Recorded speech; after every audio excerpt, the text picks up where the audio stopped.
I still remember the cold, hard floor biting into my knees, the shame burning through my cheeks like acid eating away at what little dignity I had left.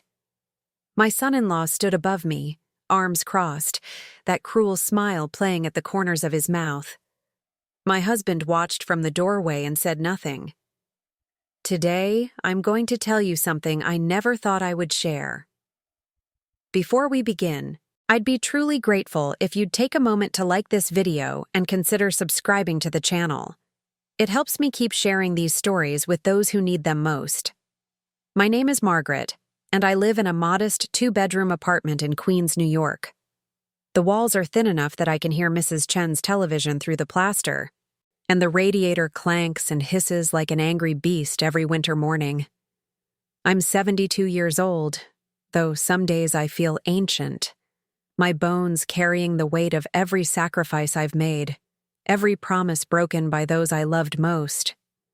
My routine had become as predictable as the subway schedule.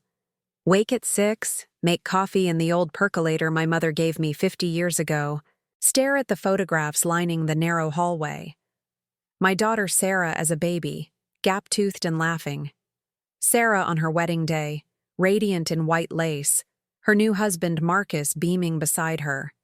My husband Robert, always slightly out of focus, as if even the camera couldn't quite capture his presence. That Tuesday morning started like all the others. The March wind rattled the windows, carrying the smell of exhaust and hot pretzels from the street vendor on the corner. I was buttering toast when my phone buzzed against the Formica countertop. Sarah's name lit up the screen. My heart did that stupid, hopeful flutter it always did when she contacted me, even though I knew better by now. The message was brief, clinical. Coming over tonight for dinner. Marcus needs to discuss something important. Have food ready by 6. No greeting, no question mark suggesting I might have other plans. Just an order, as if I were staff rather than her mother. I spent the afternoon preparing pot roast, her favorite, the way I'd made it every Sunday when she was growing up. The apartment filled with the rich smell of browning meat and caramelized onions. I set the table with the good china, the plates with the tiny blue flowers that had been my grandmother's. I even bought fresh flowers from the bodega, yellow daffodils that reminded me of spring, of hope, of times when Sarah would rush through the door calling, "Mommy!" with genuine joy in her voice. Robert came home at 5:30, as always, dropping his coat on the chair instead of hanging it up, pouring himself 2 fingers of whiskey without offering me any. We'd been married for 48 years, and somewhere along the way, we'd stopped being partners and become roommates who occasionally spoke about bills and doctor's appointments. They arrived at 6:15. Sarah swept in wearing an expensive wool coat I'd never seen before, her hair professionally highlighted, her nails perfectly manicured. Marcus followed, tall and handsome in the way that had first charmed me, before I'd learned that his smile was a weapon he deployed strategically. "Hello, Margaret," he said. Not mother or mom, never those warm familial titles. Just my first name, spoken with the slight condescension of someone addressing a servant. Sarah barely looked at me, already on her phone, texting someone more important than the woman who'd given birth to her. Dinner was tense. I served the pot roast, the meat falling tender off the bone after hours of careful braising, the potatoes golden and perfect. I'd made her favorite sides too, roasted carrots with honey, homemade dinner rolls that I'd started at noon, giving the dough time to rise properly. I asked about their week, genuine interest in my voice, hoping to bridge whatever distance had grown between us. Marcus answered first, not looking up from his plate. "Busy. Always busy." Sarah followed with, "Same. You know how it is." Except I didn't know how it was, because they never told me anymore. Marcus ate quickly, mechanically, as if the food were fuel rather than the labor of love I'd intended. He didn't compliment the meal, didn't acknowledge the effort visible in every dish. I watched him saw through the meat, fork it into his mouth, chew precisely 15 times before swallowing. I'd counted. There was something almost aggressive in his efficiency, a dismissal of the hours I'd spent trying to create something special for them. Sarah pushed vegetables around her plate, her fork creating patterns in the sauce, frowning at the food as if it had personally offended her. "This is kind of heavy, Mom," she said finally, not meeting my eyes. "Marcus and I are trying to eat clean. You know, whole foods, plant-based mostly. We've been working with a nutritionist." She said it casually, but the implication was clear. I'd failed to keep up with their evolving lifestyle, had prepared something obsolete and unwelcome. The word stung, a paper cut across my pride. I thought about the organic vegetables I'd selected carefully at the market, the grass-fed beef I'd splurged on despite my budget. Apparently, it wasn't enough. It was never enough. I swallowed the hurt down with my water, the liquid doing nothing to wash away the bitter taste. After the dishes were cleared, they got to the point. Marcus spread papers across my grandmother's tablecloth, documents covered in dense legal text I couldn't quite focus on. "We're buying a house in Westchester," he announced. "A real investment property. 4 bedrooms, 3 baths, excellent school district." My heart should have swelled with pride. My daughter, buying her first house. But something in Marcus's tone made my stomach clench. "The thing is," Sarah interjected, not meeting my eyes, "we're a little short on the down payment. We need about $80,000. The number hung in the air like smoke. $80,000. The sum represented nearly half of my savings, the money I'd accumulated over decades of careful budgeting, of skipping luxuries, of working as a bookkeeper long past when my arthritis made typing painful. "We'll pay you back, of course," Marcus added, though his eyes said otherwise. "With interest, even. It's really an investment for you, too. Think of it as securing your grandchildren's future." I didn't have grandchildren. Sarah was 34 and had made it clear that children weren't in her immediate plans. But the hypothetical grandchildren were always invoked when they needed something from me. I looked at Robert, hoping for support, for someone to say this was too much to ask. He stared into his whiskey glass as if it contained answers to questions he'd never asked. "I'll need to think about it," I said quietly, my voice barely audible over the radiator's persistent knocking. Marcus's expression darkened. "Think about it? Margaret, this is your daughter, your family. Don't you want to help us?" The guilt came swift and familiar, wrapping around my chest like wet rope. That night, after they left, I couldn't sleep. I lay in the darkness, listening to Robert's steady breathing, wondering when I'd become so small, so easily dismissed. The photographs on the hallway wall seemed to mock me in the shadows. I'd given everything to my family. Everything. I'd worked 2 jobs when Robert was getting his business degree, coming home at midnight to find him asleep on the couch, my dinner dried out in the oven. I'd postponed my dream of becoming a writer, the novel I'd started at 23 still unfinished in a drawer somewhere. I'd paid for Sarah's private school, her college education, her lavish wedding to Marcus despite my misgivings about him. I'd babysat their dog for 6 months when they'd gone to Europe, then found out they'd put him in a kennel anyway, using my apartment as free storage. The next morning, I called my bank. My savings account showed $163,000, accumulated through 40 years of careful living. I thought about what that money represented. The promotions I'd earned through competence and persistence. The vacation I'd never taken because Sarah needed braces. The new car I'd never bought because Robert's business had hit a rough patch. Every dollar was a piece of my life, my time, my deferred dreams. And they wanted half of it, just like that, as if I were an ATM rather than a person. Over the following weeks, the requests intensified.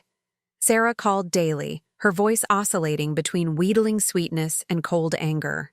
"Other mothers help their children," she'd say. "Jessica's mom gave her $100,000 for her wedding. But I guess you love your money more than you love me." Marcus sent emails with property listings, investment projections, arguments designed to make their request seem not just reasonable but inevitable. I felt myself weakening, the old patterns of compliance pulling at me like gravity. I'd always been the one who gave, who sacrificed, who put everyone else first. Saying no felt like betraying my identity, the role I'd played for 7 decades. My birthday came and went without acknowledgement. I turned 73 alone, Robert having forgotten despite the calendar I'd hung in the kitchen with the date circled in red. I bought myself a small cake from the bakery. Chocolate with vanilla frosting, ate a slice standing at the counter. The sweetness tasted like defeat. 2 days later, I developed a severe flu, the kind that hits you like a freight train. It started with a scratchy throat during breakfast, escalated to chills by lunch, and by evening my fever had spiked to 103. My body ached so badly I could barely stand, every muscle screaming in protest when I tried to move from the bed to the bathroom. The apartment swam in and out of focus, walls breathing with my delirium. I couldn't remember the last time I'd been this sick, this vulnerable, this desperately in need of another human being. I called Sarah, my fingers shaking so badly I could barely unlock my phone. I wasn't asking for much. Maybe she could bring some soup, sit with me for an hour, make sure I was taking the right medications. Maybe she could just be present, the way I'd been present for her through every childhood illness, every fevered night, every moment she'd needed me. The phone rang 4 times before going to voicemail. I left a message, my voice hoarse and pathetic. "Hi, honey, it's Mom. I'm really sick. Could you maybe stop by?" An hour later, a text arrived. "Sorry you're sick. Marcus and I are at a wine tasting in the Hamptons. Try some elderberry tea. Feel better." Attached was a selfie of them smiling in a vineyard, glasses of rosé catching the sunlight, their faces glowing with health and happiness. They were 2 hours away, enjoying themselves while I lay sweating through my sheets, alone and frightened in a way I hadn't been since childhood. I lay in bed for 4 days, delirious and alone, the ceiling fan creating patterns that morphed into faces and memories. Robert was at a business conference in Chicago, something he'd mentioned only in passing 3 weeks earlier. He called once, on day 2, asked if I was okay in that perfunctory way that didn't really want details. "I'm managing," I'd croaked, and he'd sounded relieved, eager to end the call and return to his meetings. Mrs. Chen from next door heard me coughing through the wall and left a container of homemade congee outside my door, her kindness from a near stranger more substantial than anything my family had offered. When I finally recovered, something had shifted inside me. I looked at myself in the bathroom mirror, really looked, at the woman with gray hair and tired eyes who'd become a ghost in her own life. I barely recognized her. Who was I beyond my usefulness to others? What did Margaret want, need, dream about? I couldn't remember the last time anyone had asked, or the last time I'd allowed myself to consider the question. That afternoon, I went to the closet and pulled down a box of old photographs I hadn't opened in years. There I was at 25, slim and bright-eyed, holding my first published short story in a literary magazine. I'd written it in stolen moments between shifts at the diner and night classes. I'd been someone then, someone with ambition and voice and fire. The photographs fell through my fingers like leaves. Sarah's christening, her first day of school, family vacations where I'd organized every detail while Robert read the newspaper, Sarah's graduation, where she'd thanked her teachers and friends but not me, my wedding day, looking at Robert with such hope, such certainty that we were building something beautiful together. Where had that woman gone? When had I agreed to disappear? I packed the photographs back into the box, but I left out one. Me at my writing desk, pen in hand, smiling at whoever had taken the picture. I set it on my nightstand where I'd see it every morning, a reminder that I'd once been more than a checkbook and a source of guilt-free labor. The confrontation came on a rainy Thursday evening, one of those spring storms that turned the city gray and hostile. I heard the knock at 6 o'clock, sharp and insistent, not the gentle tap of someone hoping for welcome. Sarah and Marcus arrived unannounced, dripping water onto my clean floor. leaving muddy footprints across the entryway I'd just mopped that morning. They didn't apologize, didn't ask if this was a good time, just swept in with their wet coats and faces set with determination. The air they brought with them felt charged, dangerous, like the electricity before lightning strikes. "We need an answer, Mom," Sarah said without preamble, not bothering with hello or how are you or any of the social niceties that smooth human interaction. Her voice was hard, businesslike, the tone she probably used with subordinates at her job. "The sellers won't wait forever. We need the money transferred by Monday or we lose the house." Monday, 3 days away. They were boxing me in, creating artificial urgency to force my hand. I recognized the tactic because I'd read about it in an article about manipulation, creating false scarcity to pressure someone into making decisions they'd otherwise refuse. I'd been rehearsing this moment for days, practicing my response in the mirror like an actress preparing for the most important performance of her life. I'd stood in my bathroom and said, "No, I'm sorry, but I can't give you that money," trying on different tones, firm, apologetic, gentle, resolute. I'd written down my reasons, memorized them, strengthened my resolve until I thought it was unshakable. But facing them now, seeing the expectation in their eyes, the absolute assumption that I'd crumble as I always did, that I'd perform my assigned role of self-sacrificing mother without resistance, my carefully prepared speech evaporated like water on hot pavement. Instead, I heard myself say, simply and quietly, "No, I'm not giving you the money." The silence that followed was profound, almost physical. Sarah's mouth fell open, her perfectly applied lipstick suddenly garish against her pale face. Marcus's expression cycled through disbelief, anger, and calculation in rapid succession. "What do you mean, no?" Sarah's voice rose sharply. "You can't say no. We're family. We need this." I felt Robert shift beside me on the couch, but he said nothing, offered nothing, his presence as substantial as air. "I mean no," I repeated, surprised by how steady my voice sounded. "That money is my security, my future. I won't give it away." Marcus leaned forward, his charming mask slipping to reveal something harder, meaner underneath. "Your future? Margaret, you're 73 years old. What future exactly are you planning for? Sitting alone in this dump-eating cat food?" The cruelty of it took my breath away. Sarah didn't defend me, didn't flinch at her husband's viciousness. Instead, she nodded, as if he'd made a valid point. "Maybe if you'd been a better mother, I wouldn't have to ask," Sarah said, her words precise and surgical. "Maybe if you'd actually prepared me for life instead of just throwing money at problems, I'd be more financially stable." The accusation was so absurd, so contrary to reality, that I almost laughed. I'd taught her to budget, to save, to live within her means. She'd chosen to ignore every lesson, to pursue a lifestyle funded by credit cards and parental guilt. "You owe me this," she continued. "After everything you put me through." I wanted to ask what she meant, what terrible trauma she'd endured beyond being loved and provided for, but I couldn't find words. The injustice of it, the casual rewriting of history, left me speechless. Marcus stood, towering over me with deliberate intimidation. "Here's what's going to happen," he said, his voice low and threatening. "You're going to write us that check.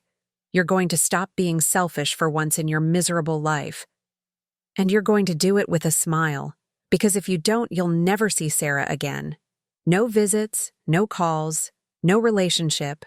You'll die alone, forgotten, with all that precious money keeping you company."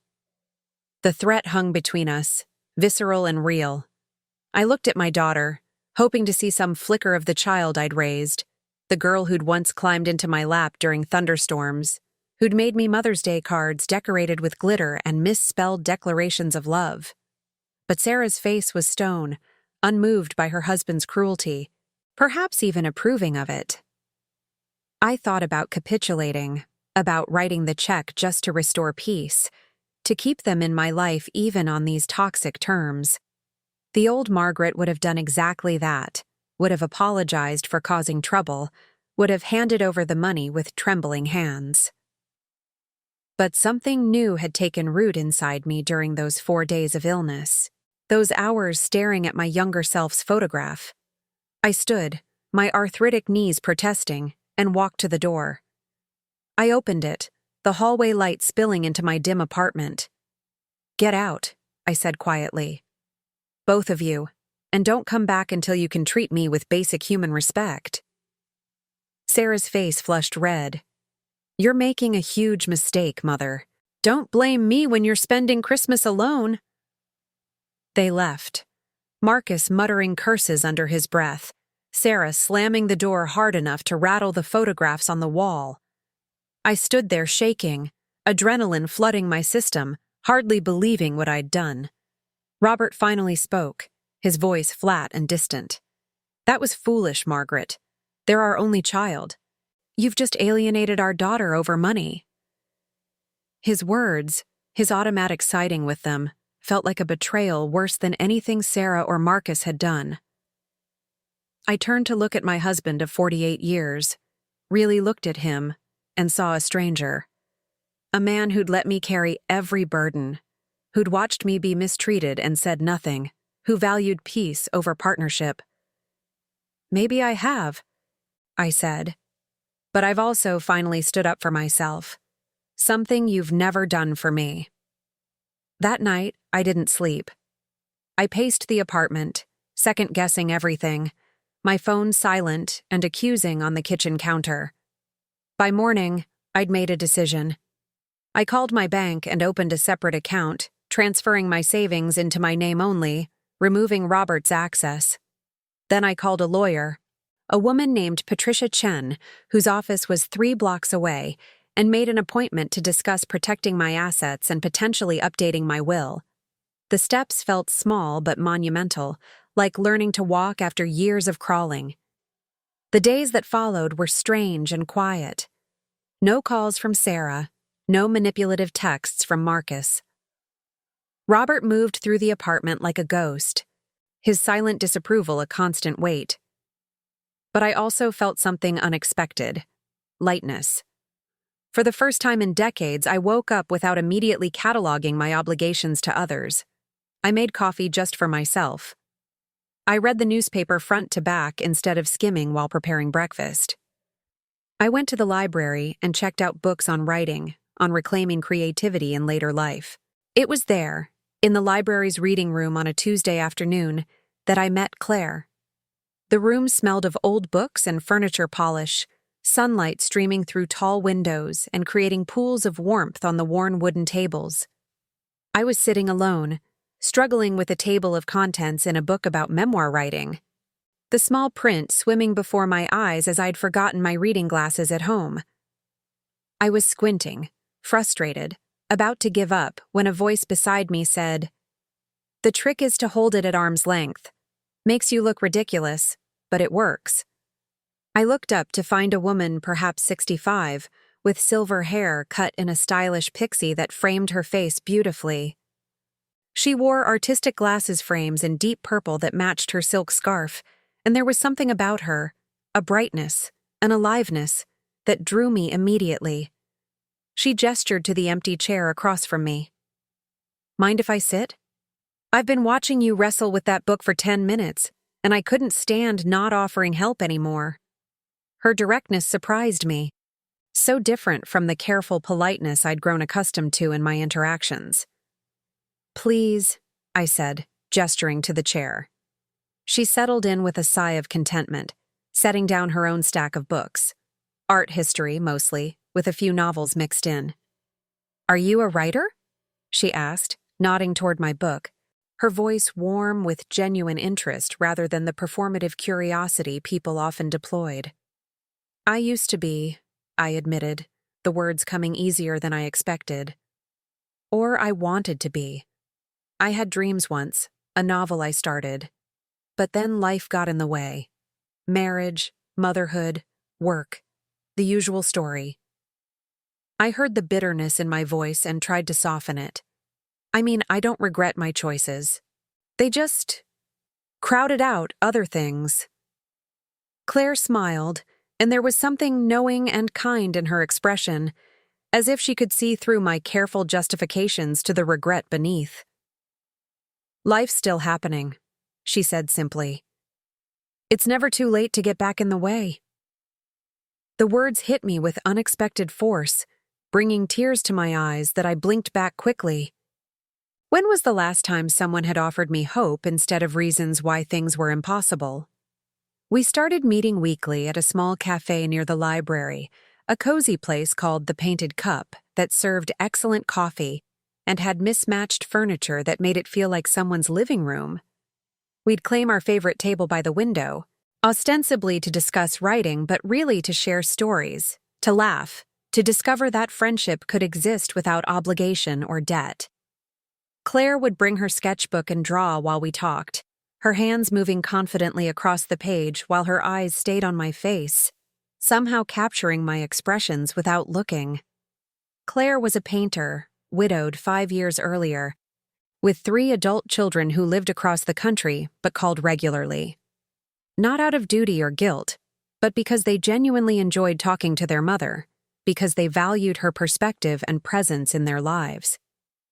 I was there once when her daughter Emma video called from Seattle, and I watched the easy affection and mutual respect flow between them. Emma shared her struggles with work-life balance, and Claire listened without immediately offering solutions or making it about herself. That sounds really hard, honey. What do you think you need? Simple validation instead of criticism or advice. Watching them interact made me realize how profoundly abnormal my relationship with Sarah had become. This was what family could look like, should look like. Connection without transaction, love without keeping score, support that flowed both ways instead of always in one direction. I felt a pang of grief for what I'd missed, for the relationship Sarah and I might have had if I'd learned these lessons earlier. But I also felt hope. It wasn't too late. We were already changing, already building something better. Claire encouraged me to start writing again. Just 15 minutes a day, she suggested. Don't worry about it being good. Just get words on paper. I began, haltingly at first, describing my childhood in rural Pennsylvania, my parents' small farm, the way morning light had filtered through the apple trees. The words came slowly, then faster, unlocking memories I'd buried under years of service and self-negation. I wrote about meeting Robert at a church dance, how handsome he'd seemed in his navy suit. I wrote about Sarah's birth, the overwhelming love and terror of holding that tiny, perfect creature. I wrote about the gradual erosion of my identity, so slow I hadn't noticed until I'd almost disappeared completely. 3 weeks after our confrontation, Sarah called. I saw her name on the screen and felt my heart race, that old Pavlovian response to her attention. I let it ring 4 times before answering, a small act of resistance. "Mom," she said, her voice tight and controlled. "We need to talk. Can we come over tomorrow?" I hesitated, remembering Claire's words from our last meeting. "You get to decide the terms of your relationships now. You're not a supporting character in their story anymore." I took a breath. "You can come, but Marcus isn't welcome until he apologizes for his behavior." Silence stretched between us. "Are you serious right now?" Sarah asked, incredulous. "Completely," I said, surprised by my own firmness. She came alone the next afternoon, dressed casually in jeans and a sweater I'd given her for her birthday 3 years ago. We sat in the living room, tea cooling between us in my mother's china cups. Sarah looked uncomfortable, picking at her cuticles, avoiding eye contact. "Marcus thinks you're being unreasonable," she began, and I held up my hand. "I don't care what Marcus thinks. I care about how you feel, about our relationship, about whether you see me as a person or just a resource." My daughter's face crumpled slightly, some emotion breaking through her careful composure. "That's not fair," she whispered. "I do love you." "Do you?" I asked, not cruelly but genuinely. "Because love looks like respect, Sarah. Love looks like calling on birthdays. Love looks like visiting when someone's sick. Love doesn't send Venmo requests with guilt trip messages. She flinched at that, and I felt a pang of regret, but I didn't take it back. The truth, however painful, needed to be spoken. "You don't understand the pressure we're under," Sarah said, her voice rising defensively. "The cost of living, the expectations, trying to keep up with our friends. We need help. And you have the money just sitting there doing nothing." I set down my teacup carefully, gathering my thoughts. "I do understand pressure, sweetheart. I've lived with it my entire life. I understand working 2 jobs. I understand sacrifice.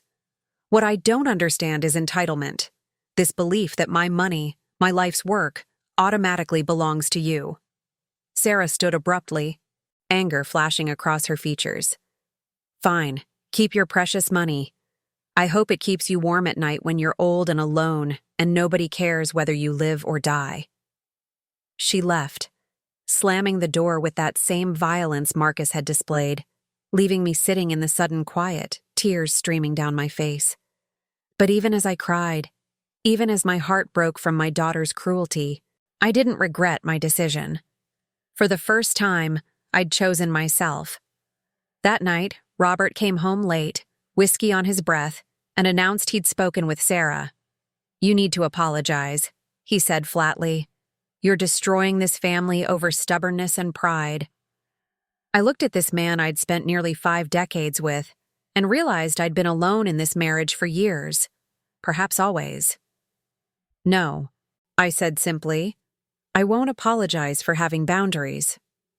He shook his head, disgusted, and retreated to the guest bedroom where he'd been sleeping more frequently lately. I spent Easter alone that year, the first major holiday in my life without family. I cooked a small ham, made scalloped potatoes, set the table for one. It should have been depressing, pathetic even, but instead it felt oddly peaceful. I ate slowly, savoring each bite, listening to classical music instead of the television Robert always insisted on having blaring during meals. After dinner, I took out my laptop and wrote for 3 hours, losing myself in a story about a woman who'd forgotten how to dream and was learning to remember. When I finally went to bed, I felt more satisfied than I had after any of the chaotic family gatherings I'd hosted and cleaned up after for decades. In May, something shifted. I woke one morning to find an envelope slipped under my door. Inside was a card, expensive stationery with embossed flowers and Sarah's handwriting. "Mom," it read. "I've been thinking about what you said. Maybe you're right. Maybe I've taken you for granted. Marcus and I would like to invite you to dinner next Friday at our apartment. No agenda, no requests. Just dinner, if you're willing." I held the card for a long time, searching for the catch, the hidden manipulation. But the words seemed genuine, or at least as genuine as Sarah had been capable of in years. I texted back a simple, "yes," and spent the week both hopeful and guarded. Their apartment in Manhattan was expensive, sleek, filled with furniture that cost more than my annual budget. Marcus greeted me at the door with what seemed like actual warmth, helping me with my coat, offering wine.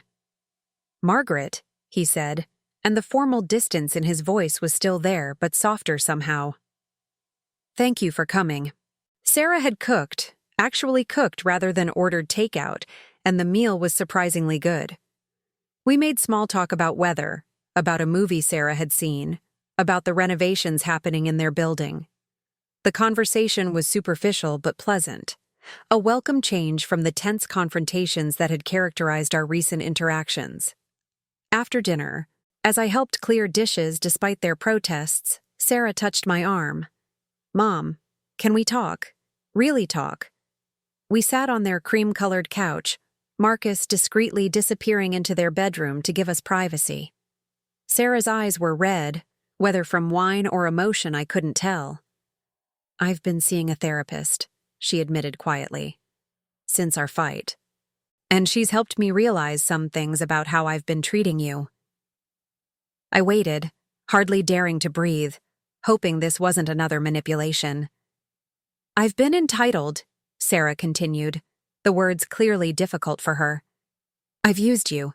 I've taken your love and generosity for granted, assumed it would always be there no matter how badly I behaved." Tears slipped down her cheeks, and I instinctively reached to wipe them away, that maternal reflex so deeply ingrained. "I'm sorry, Mom. I'm truly sorry. You deserved so much better from me." I held her then, my baby girl who wasn't a baby anymore, feeling her sob against my shoulder the way she had when she'd fallen off her bike at 7, when her first boyfriend had broken her heart at 16. "I forgive you," I whispered, meaning it, feeling the weight of resentment begin to lift. We talked for hours that night, really talked, about her childhood, her memories, the ways she felt I'd failed her, and the ways she'd failed me. It wasn't a complete healing, but it was a start, a genuine start. As I prepared to leave, Marcus appeared with my coat. "Margaret," he said, meeting my eyes directly for perhaps the first time ever. "I owe you an apology, too. I've been disrespectful, manipulative, cruel. There's no excuse for it." He paused, seeming to struggle with the words. "Sarah's told me about her therapy insights, and I've realized I've been part of the problem, maybe the biggest part. I grew up in a family where money equaled love, where relationships were transactional. I projected that onto you, treated you like an obstacle rather than a person." His apology felt rehearsed but sincere, and I nodded my acceptance. "Actions will prove more than words," I said gently but firmly. "Show me respect, not promises." I left their apartment feeling cautiously optimistic, like maybe, possibly, we could build something healthier from the rubble of our broken relationship. The subway ride home was crowded, but I barely noticed, lost in reflection about forgiveness and boundaries, about the possibility of change. When I got home, Robert was waiting, a strange expression on his face. "Sarah called," he said. "She told me about your conversation."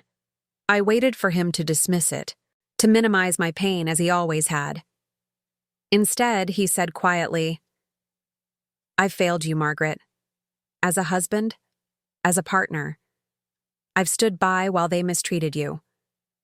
I've chosen comfort over courage every single time." His admission shocked me more than Sarah's apology had. In our entire marriage, Robert had never acknowledged wrongdoing, never apologized meaningfully. "I don't know how to fix this," he continued, his voice breaking slightly. "I don't know if I can be the man you deserved all along, but I'd like to try, if you'll let me." I looked at this stranger who was my husband and felt a complex tangle of emotions. Residual love, deep hurt, tentative hope, realistic doubt. "Couples counseling," I said finally. "If you're serious, we start with therapy. Real therapy, not just talking to your drinking buddies or your brother." He agreed, and we began the slow, painful work of excavating our marriage, examining the foundation we'd built on unspoken resentments and unmet needs. It wasn't easy. There were sessions where I raged at him, where decades of swallowed anger finally erupted. There were sessions where he wept, confronting his own cowardice and complicity. Our therapist, Dr. Williams, a patient woman in her 50s with kind eyes and zero tolerance for deflection, pushed us both toward honesty we'd avoided for years. "You've been performing a marriage," she observed during our 4th session. "Now you need to decide if you want to actually have one." The answer, I discovered, wasn't simple or immediate. Some days I looked at Robert and felt the warmth of our early years, remembered the young man who'd written me love letters during my night shifts, who'd promised to build a life together. Other days I felt only exhaustion, the weight of trying to resurrect something that might be better left buried. We lived in a strange limbo, sleeping in separate rooms but sharing breakfast, speaking more honestly than we had in decades, but unsure if honesty was enough. Dr. Williams assured us this was normal, that healing wasn't linear. "You're learning to be yourselves," she said. "That's terrifying after nearly 50 years of being who you thought you should be." Summer came, and with it, an unexpected invitation from Claire. "I'm going to Maine for 2 weeks," she announced over coffee. "I've rented a cottage in a tiny coastal town, and there's a second bedroom if you'd like to join me. We can write, paint, eat lobster, watch the ocean. No obligations, no expectations. Just rest." The offer was so appealing, so completely outside my normal existence, that I almost refused out of habit. But then I remembered the new Margaret, the one who'd learned to choose herself. "I'd love to," I said, and booked a bus ticket that afternoon. I told Robert I was leaving for 2 weeks, not asking permission, but informing him as an autonomous adult. He looked surprised, but didn't object. "Will you be safe?" he asked, his concern seemingly genuine. "I'll be with a friend," I replied. "I'll be fine." Sarah reacted with enthusiasm when I mentioned the trip during our weekly phone call, a ritual we'd re-established with clear boundaries. "That's amazing, Mom. You deserve a vacation. Text me photos." The casual support, the lack of guilt or manipulation, felt like a gift. Maine was a revelation. The bus ride up the coast took 6 hours, winding through small towns and pine forests, past rocky beaches and weathered fishing villages that looked like they'd stepped out of a postcard. I pressed my face to the window like a child, watching the landscape transform from urban sprawl to wild beauty, feeling something inside me expand with each mile we traveled from the city. The cottage Claire had rented was small and weathered, perched on a rocky outcrop with endless views of the Atlantic. The floors creaked, the walls were painted a cheerful yellow that had faded to cream, and the whole structure shuddered when strong winds blew in from the ocean. It was perfect. More perfect than anything I'd experienced in years. There were 2 tiny bedrooms with quilts that smelled of lavender, a kitchen with a vintage stove that required coaxing to light, and a porch where we could sit and watch the waves crash against the rocks below. We fell into an easy rhythm almost immediately, the kind of natural flow that happens when 2 people are genuinely compatible. Morning coffee on the porch, wrapped in blankets against the cool June air, watching fishing boats head out into the pre-dawn darkness. Midday writing sessions at the scarred wooden table by the window, where the light was perfect and the sound of the ocean provided a constant, soothing backdrop. Afternoon walks along the beach, our feet bare in the cold water, collecting sea glass worn smooth by decades of waves and driftwood shaped into fantastical sculptures by the elements. Claire painted watercolors of the lighthouse that stood sentinel at the point, of the colorful fishing boats bobbing in the harbor, of the dramatic sunsets that turned the sky shades of orange and purple and pink I'd never seen in Queens. She worked quickly, confidently, her brush capturing the essence of things rather than photographic detail. I watched her sometimes, marveling at her unself-consciousness, the way she created without constantly second-guessing herself. I wrote, pages and pages pouring out of me like water from a broken dam. Stories about my mother's garden and the tomatoes we'd canned together every August. About my grandmother's recipes, written in her shaky handwriting on index cards I still kept in a box. About the girl I'd been before life had taught me to shrink, before I'd learned that taking up space was selfish, that having needs made me a burden. The words came without effort, surprising me with their clarity and truth. One evening, sitting on the porch as fog rolled in from the ocean, Claire asked, "Are you happy, Margaret?" The question was so direct, so profound, that I had to really consider it. Happy? I thought about my fragile reconciliation with Sarah, my complicated work with Robert, the solitude I'd chosen over accepting abuse. "I'm becoming happy," I said finally. "I'm learning what it feels like to matter to myself, not just to other people. That's new. Uncomfortable sometimes, but new." Claire nodded, understanding in her eyes. "Good. You've earned that." We stayed up late that night, drinking wine and talking about our lives, our regrets, our hopes for whatever years remained. Claire told me about her marriage, how she'd lost herself in caregiving when her husband got sick, found herself again after he died. I felt guilty for feeling relieved, she admitted. Like I should have wanted to keep suffering because it honored his memory. But then I realized the best way to honor what we'd had was to actually live, to become the person he'd loved before illness consumed everything. Her words resonated deeply, giving me permission to imagine a future beyond duty and diminishment.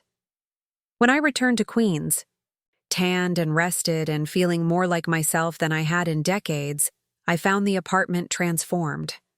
Robert had painted the living room, a warm cream color that brightened the space. He'd hung new curtains, organized the cluttered shelves, even bought fresh flowers for the kitchen table. "I wanted you to come home to something nice," he explained, looking nervous and hopeful. "I've been thinking about what you said, about actions proving more than words." I was touched despite my lingering reservations, seeing this effort, however small, as evidence that change might be possible. But I'd also come home with clarity about what I needed, independent of whether my marriage survived. I'd written in Maine, really written, completing 3 short stories that felt alive and true. I'd submitted them to literary magazines, small publications that probably wouldn't accept them but might, that offered the possibility of being seen as more than someone's mother or wife.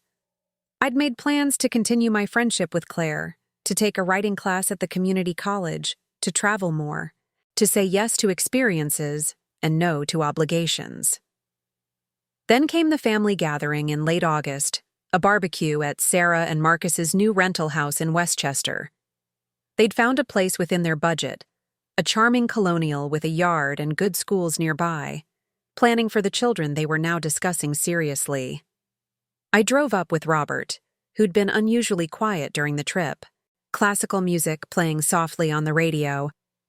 The house was lovely, filled with light and possibility, and Sarah gave us a tour with genuine pride rather than the pointed commentary about what they'd have bought if I'd helped them. Marcus manned the grill, Sarah prepared salads, and I sat on their deck watching sparrows fight over breadcrumbs. Robert brought me lemonade without being asked, a small gesture that felt monumental. Everything seemed peaceful, healed, a happy ending to our painful story. Then Sarah brought out her laptop, excited to show me something. "Marcus and I have been talking about our finances," she began, pulling up a spreadsheet. "We've created a budget, started saving seriously. And look, we've already put away $15,000 for a down payment fund. Real money we earned, not borrowed or begged for." I felt proud, genuinely proud, looking at the evidence of their growing maturity and independence.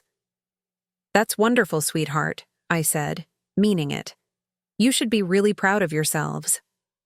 Marcus joined us, settling into the chair beside Sarah, their hands clasping in a gesture of united purpose. "We couldn't have done it without your reality check," he admitted.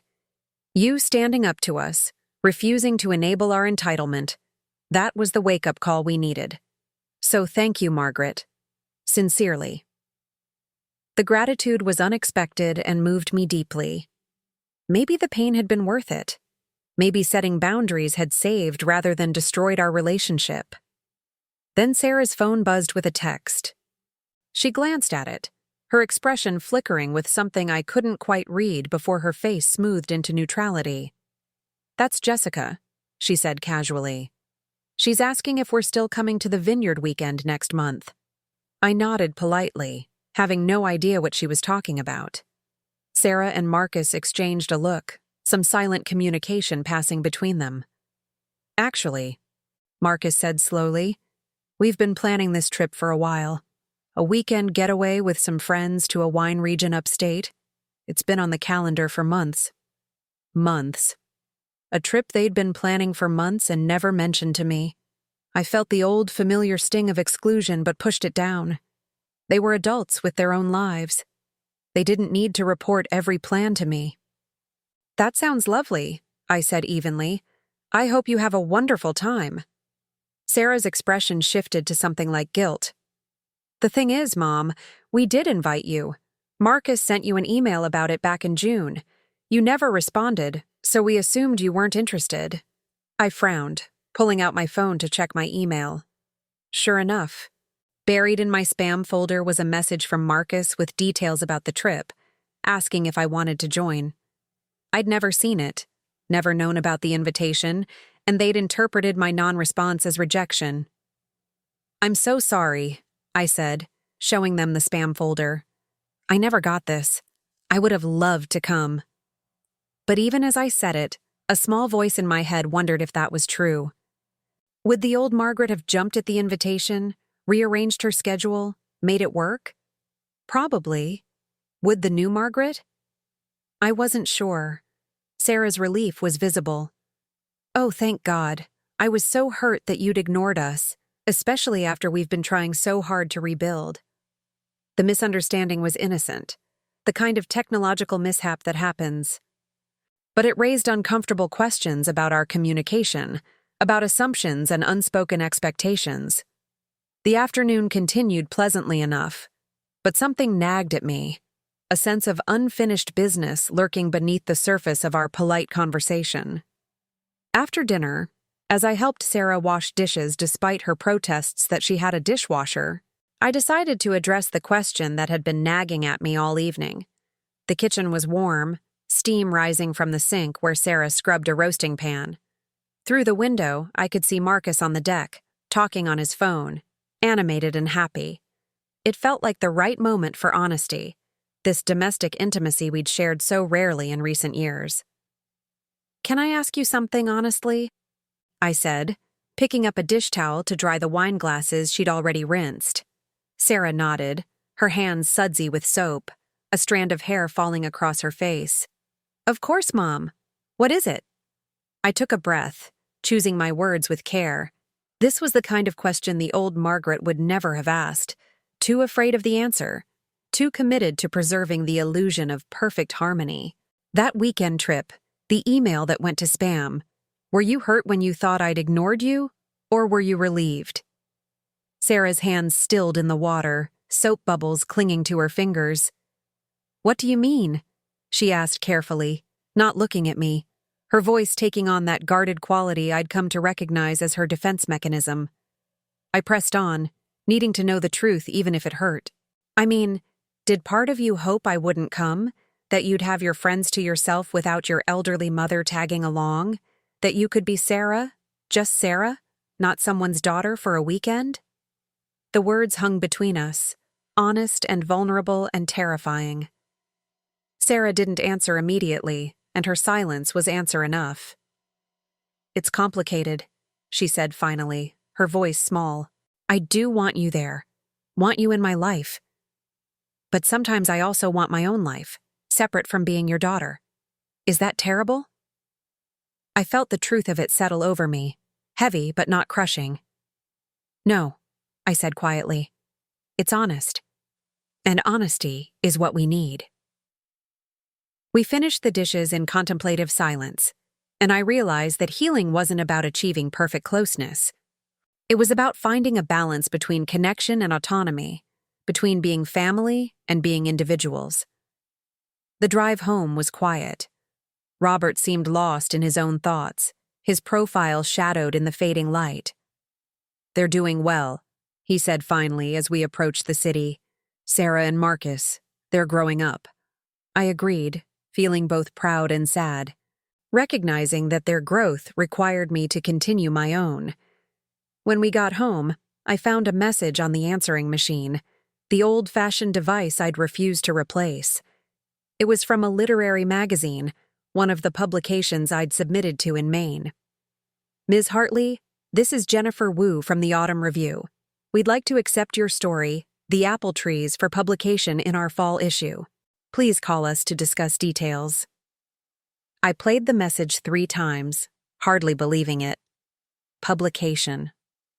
After 50 years of dreaming, of deferring, of convincing myself it was too late, I was going to be published. I wanted to scream, to cry, to dance around the apartment. Instead, I called Claire, who answered on the first ring and shrieked with joy when I told her. I knew it. I knew your writing was ready. This is just the beginning, Margaret. Robert overheard the conversation, and when I hung up, actually hugged me. A real embrace full of genuine pleasure. I'm proud of you, he said, and I believed him. That night I couldn't sleep, too wired with excitement and terror and possibility. I got up and made tea, sitting at the kitchen table with my laptop, opening the document containing the novel I'd started at 23. 50 years ago, I'd written those first pages about a young farm girl who wanted to escape rural Pennsylvania, who dreamed of becoming an artist in the city. I read them now with critical eyes, seeing the rawness and naivety, but also the spark of something genuine, a voice that was uniquely mine. And for the first time in decades, I believed I could finish it, that I had stories worth telling, that my life had given me material that deserved to be shaped into art. I started writing, updating the protagonist's age, changing her from a girl to a woman who'd lived a full life and was finally claiming her voice. The words came easily, joyfully, the story evolving into something different from what I'd originally imagined, but truer, deeper, earned through experience and loss and hard-won wisdom. I wrote until dawn, until my fingers ached and my back protested, until Robert woke and found me still at the table, pages piling up beside the laptop. You're really doing it, he said softly, and I nodded. I'm really doing it. Autumn arrived, painting the trees in Central Park with fire colors. I enrolled in that writing class at the community college, finding myself in a classroom with people of all ages, all backgrounds, all seeking to make meaning through words. The instructor, a published novelist named Marcus Chen, was kind and rigorous, pushing us to dig deeper, to find the emotional truth beneath our carefully constructed sentences. I thrived under his guidance, producing story after story, some terrible and some surprisingly good, all of them mine. Claire and I took weekend trips, short excursions to see fall foliage in the Hudson Valley, to visit museums in Philadelphia, to eat excellent food and laugh at stupid jokes. Sarah and I settled into a relationship that felt sustainable, neither too close nor too distant. We had dinner once a month, talked on the phone weekly, shared the important moments without drowning in each other's daily minutiae. She told me about her work as a marketing director, about her friends, about the house repairs that were teaching them about homeownership. I told her about my writing, my classes, my growing friendship with Claire. We were learning to be adults together rather than parent and child locked in an eternal power struggle. Marcus continued making efforts, asking about my writing, actually reading the story that had been accepted for publication and offering thoughtful commentary. Robert and I continued therapy, continued the slow work of deciding what our marriage would look like going forward. Some weeks felt hopeful, full of genuine connection and rekindled affection. Other weeks felt impossible, the gulf between us too wide to bridge. Dr. Williams didn't pressure us toward any particular outcome, instead helping us each clarify what we needed, what we could offer, what compromises were acceptable, and which would breed resentment. You don't have to decide anything permanent right now, she reminded us. You're allowed to take your time, to feel uncertain. The holidays approached, and for the first time I didn't automatically volunteer to host, to cook, to coordinate, to shoulder the entire burden of creating family memories. Instead, when Sarah called to discuss Thanksgiving plans, I said, I'd love to celebrate together, but I'm not hosting this year. We could go to a restaurant, or you could host, or we could do something completely different. The silence on the other end was profound. Oh, Sarah said finally. Okay, let me talk to Marcus and get back to you. She sounded surprised but not angry, as if this new autonomous version of me still required adjustment. They decided to host, inviting Robert and me plus Marcus's parents and brother. The gathering was pleasant, the food good, if not as traditional as my usual spread. Sarah navigated the day with impressive competence, managing personalities and logistics with humor and grace. Watching her, I felt proud but also slightly melancholic, recognizing how much of her childhood I'd spent doing rather than teaching, giving fish rather than fishing lessons. If I'd allowed her to struggle more, to fail safely, maybe she'd have developed these skills earlier. But dwelling on parenting regrets felt pointless now. The past was fixed. Only the present offered opportunities for different choices. After dinner, as we gathered in the living room for coffee and pie, Marcus's mother Rita asked about my writing. "Sarah mentioned you're being published," she said warmly. "That's so exciting. What's your story about?" I felt self-conscious describing it, aware of my family listening, but I pushed through the discomfort. It's about a woman returning to her childhood home after her mother's death, confronting memories and choices that shaped her life. Rita nodded enthusiastically. "I'd love to read it. Will you send me a copy when it comes out?" The genuine interest touched me, and I promised I would. Later, helping Sarah clean up while the men watched football, she said quietly, "I really am proud of you, Mom. Not just the writing, though that's amazing, but the way you've changed, set boundaries, chosen yourself. It's inspired me to think about my own life differently." I stopped scrubbing the roasting pan and looked at my daughter. "How so?" I asked. She dried her hands on a towel, choosing her words carefully. "I've been so focused on keeping up, on meeting external markers of success, house and car and right restaurants. But watching you reclaim your life has made me wonder what I actually want, not what Instagram or my friends or society says I should want." We talked for a long time that evening, really talked, about ambition and authenticity, about the difference between building a life and performing one. Sarah admitted she wasn't sure she wanted children, that the pressure to reproduce felt more external than internal. Marcus and I are talking about it seriously for the first time, really asking ourselves what we want rather than what we think we're supposed to do. I felt honored that she'd trust me with these vulnerable uncertainties, and I offered no advice, just listening and validation. "Whatever you decide will be right because it's your choice," I told her. "Your life doesn't have to look like mine or anyone else's." December brought my story's publication. Claire threw a small party at her apartment, inviting her artist friends and my classmates from the writing workshop. The autumn review arrived in the mail, and there it was, my name on the table of contents, my words in print after half a century of dreaming. I read the story aloud to the gathered group, my voice shaking at first, then growing stronger, and when I finished, they applauded. Robert attended, looking uncomfortable among the bohemian crowd, but staying the whole evening, even buying extra copies of the magazine to give to family. Sarah framed the magazine page with my story and hung it in their hallway, a gesture that moved me to tears. "I want guests to see it," she explained. "I want them to know my mother is a published writer." The pride in her voice was real, unmarred by competition or resentment, and I felt the final pieces of our relationship settling into a healthier configuration. We weren't perfect, weren't without complications, but we were real in a way we'd never been when I'd performed endless martyrdom and she'd performed entitled devotion.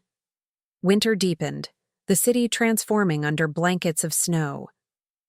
I continued writing, working steadily on my novel, now over 200 pages and growing.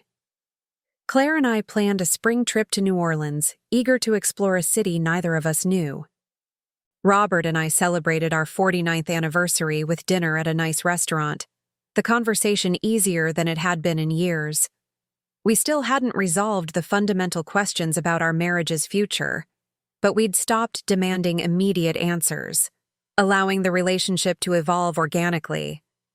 Then came the night that tested everything I'd built, the moment I discovered whether my transformation was genuine or merely performative. It was a Tuesday in January, bitter cold, one of those nights when the temperature drops below zero and the wind cuts through every layer of clothing like a knife. The kind of weather that made you question why humans had ever settled in the Northeast.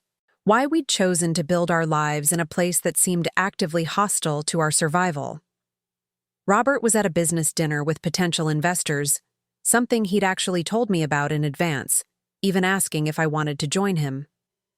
I'd declined, preferring the quiet of the apartment and the company of my manuscript. I was home alone, curled up on the couch with my laptop balanced on my knees, working on chapter 15 of my novel. The words were flowing well that night, the story finally coming together in the way I'd hoped. I was so absorbed in the work that when my phone rang, I almost didn't answer, resenting the interruption. Sarah's name appeared on the screen. I answered expecting casual conversation, maybe her calling to share some small triumph from her day or ask advice about something trivial. Instead, I heard her voice tight with panic, words tumbling over each other in a way that sent immediate alarm through my body. "Mom, I need you. Can you come over? Right now? Please, I know it's late and the weather's terrible, but I really need you." My heart immediately leapt to the worst conclusions. "What's wrong?" I demanded, already closing my laptop, my creative work forgotten. "Are you hurt? Is Marcus okay? Do I need to call an ambulance?" The mother in me, that instinct that never dies no matter how old your child gets, took over completely. My heart immediately assumed the worst. Accident, illness, death. "What's wrong?" I demanded, already grabbing my coat. "I'll explain when you get here. Please just come." The drive to Westchester was terrifying. Icy roads and dark highways, my imagination conjuring every possible catastrophe. When I arrived, their house blazed with light, and Sarah opened the door before I could knock.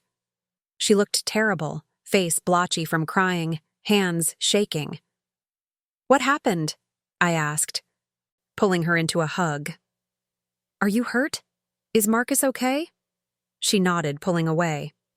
"We're fine, physically. But Mom, something's happened, and I don't know what to do." We sat in their living room, and she told me the story.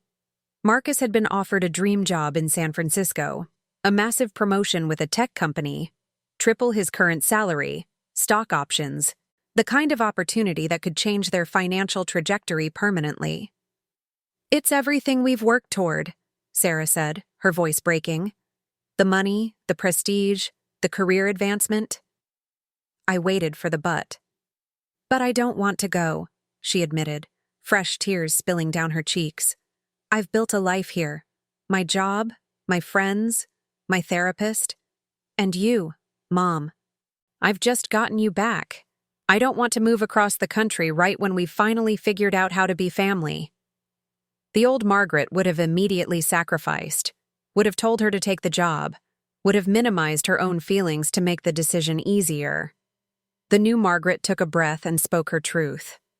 "I'd be devastated if you moved," I said honestly. "I'd miss you terribly.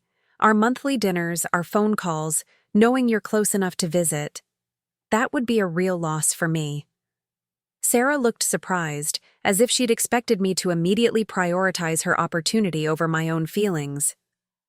"But," I continued, "it's your life and Marcus's life. The decision has to be about what's right for you, not about managing my emotions. I'll be sad if you go, but I'll also be okay. I have my writing, my friends, my own life now. You don't have to protect me from my feelings." We talked for hours, weighing options and possibilities. Sarah revealed that the job offer had triggered deep reflection about what she actually wanted versus what she thought she should want. "Marcus is excited," she admitted, "and part of me is too. But part of me also wonders if we're chasing the wrong things, money and status instead of community and connection." I listened without advising, asking questions instead of providing answers, trusting her to find her own clarity. Eventually, Marcus came home, and the three of us continued the conversation, exploring every angle. Over the following weeks, Sarah and Marcus wrestled with the decision, having difficult conversations about values and priorities and whose dreams took precedence. I stayed carefully neutral, supporting without steering, available but not intrusive. Finally, they made their choice. Marcus would turn down the offer. They'd stay in New York, prioritize relationships over resume building, choose presence over prestige. We realized we were falling into the same trap, Sarah explained when she called to tell me. Chasing external validation instead of building something meaningful. Your example, Mom. You choosing yourself. That showed us there's another way. I felt proud but also slightly anxious. You can't make this decision because of me, I said firmly. I don't want to be the reason you resent giving up an opportunity. Sarah laughed, a genuine sound free of bitterness. You're not the reason, Mom. You're part of the reason, but it's bigger than that. We want a life, not a lifestyle. And we want it here, rooted in community, near the people we love. Her words filled me with joy and relief, and a deep gratitude that they were choosing connection while still young enough to enjoy it. Spring arrived, bringing that particular New York miracle of trees blooming in the midst of concrete. Claire and I took our trip to New Orleans, staying in the French Quarter. Eating beignets and listening to jazz and soaking in a culture so different from our own. I rode in cafes, capturing the sights and smells and sounds, feeling my craft deepen with each new experience. Claire painted street musicians and historic architecture, and we laughed constantly, two older women refusing to fade quietly into invisibility. When I returned, tanned and happy and full of stories, I found Robert waiting with news of his own. He'd decided to retire early, to step back from the business he'd built, to make space for the life he'd neglected during decades of workaholism. I want to travel with you, he said simply. I want to see the places you write about, experience the world before we're too old. If you'll have me. I looked at this man I'd known for nearly 50 years, and saw a possibility where I'd seen only resignation. Let's take it slow, I said. Let's see if we can actually enjoy traveling together before committing to grand plans. We took a weekend trip to Vermont, just the two of us, staying at a bed and breakfast and hiking easy trails through spring wildflowers. It was tentative and sometimes awkward, but it was also real. Two people learning to be with each other without the scaffolding of routine and roles. We talked more deeply than we had in years, Robert acknowledging patterns he wanted to change, me articulating needs I'd suppressed. I don't know if we can fix everything, he admitted one evening over dinner. But I want to try. You deserve that effort. His words were simple but felt earned, backed by the slow accumulation of changed behavior. Summer brought my 74th birthday, and for the first time in memory, it was celebrated rather than forgotten. Sarah and Marcus threw a small party in their backyard, inviting Claire and her children visiting from the West Coast, inviting my writing classmates and Robert's business partner and his wife. There was a cake Claire had baked, lopsided but delicious, and everyone shared stories about their creative pursuits, their second acts, their late-life revelations. I felt surrounded by community I'd built rather than inherited, by people who valued me for who I was becoming rather than what I could provide. Sarah gave a toast that made me cry. To my mom, she said, raising her glass, who taught me that it's never too late to choose yourself, to set boundaries, to demand respect. Who showed me that love doesn't mean endless sacrifice. Who's braver at 74 than I was at 30? I'm so grateful you didn't give up on us, even when we gave you every reason to. The gathered people applauded, and I felt seen in a way I never had before, acknowledged not for my service but for my courage. Autumn arrived again, and with it, another acceptance letter. A different literary magazine wanted to publish a new story, this one about a woman learning to travel alone in her 70s. My novel was complete, and I'd started querying agents, receiving the expected rejections but also a few encouraging responses suggesting I was close. My writing teacher, Marcus Chen, had connected me with his agent, who'd agreed to read the manuscript. I was building something, slowly and steadily, creating a body of work that might outlast me. Robert and I planned a trip to Italy for the following spring, a month-long journey through Tuscany and Umbria that would have been unthinkable a year earlier. We spent evenings poring over guidebooks, planning which hill towns to visit, which vineyards to tour, which museums held the art we both wanted to see. It was a new kind of intimacy, this collaborative dreaming, this shared anticipation of future joy. "I want to see you write in Italian cafes," he said one evening, his finger tracing a route on the map spread between us. "I want to watch you come alive in new places the way you did in Maine. I've spent so many years not really seeing you, Margaret. I don't want to miss any more." His words were simple but profound, an acknowledgement of absence and a promise of presence. We were still figuring out our marriage, still in therapy with Dr. Williams every other Thursday, still uncertain about the ultimate outcome. Some mornings I woke up and looked at Robert sleeping beside me. He'd moved back into our bedroom, tentatively, after months in the guest room, and felt tender affection mixed with decades of hurt. Other mornings I felt nothing but weariness, the weight of trying to resurrect something that might be better left to rest. But we'd stopped demanding certainty, stopped needing to know exactly where we'd end up. We were accepting, instead, the strange comfort of trying, of showing up, of doing the daily work without guarantees of success. Sarah announced in November that she'd been promoted to senior director at her firm, a well-deserved recognition of her competence and leadership. She and Marcus had started volunteering at a local literacy center, teaching adults to read, finding fulfillment in service that asked nothing in return. "We're learning what you tried to teach us," Sarah told me over our monthly dinner. "That meaning comes from what you give, not what you get, but also that you can't pour from an empty cup, that self-care isn't selfish." Watching her integrate these lessons filled me with a pride deeper than any achievement she could have bought.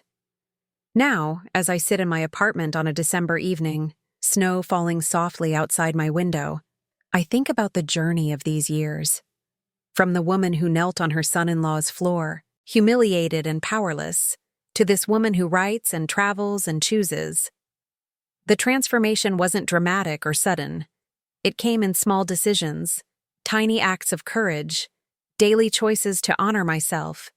The old Margaret is still inside me, whispering doubts and guilt, but she no longer controls me. I've learned that love doesn't require martyrdom, that healthy relationships need boundaries, that saying no can be the most loving thing you do. I've learned that it's never too late to reclaim your voice, to pursue deferred dreams, to become who you might have been. I've learned that family can be repaired, but only if everyone commits to genuine change, to accountability, to meeting each other as flawed humans rather than fixed roles. My relationship with Sarah will never be perfect.